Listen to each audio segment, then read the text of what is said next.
Hello everyone, we're here in Abu Dhabi at the Formula One racetrack in Yas Marina, and we are going to be here with hundreds of bikes helping to raise money for the Hope and Homes Foundation that is helping so many children in Ukraine right now. There's a lot of children who have lost their homes and they're orphaned and they need the basic needs, and we are raising money to help them and make sure they get the help that they need.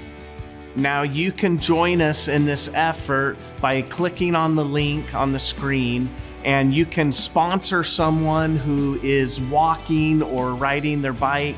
and you can give per mile or kilometer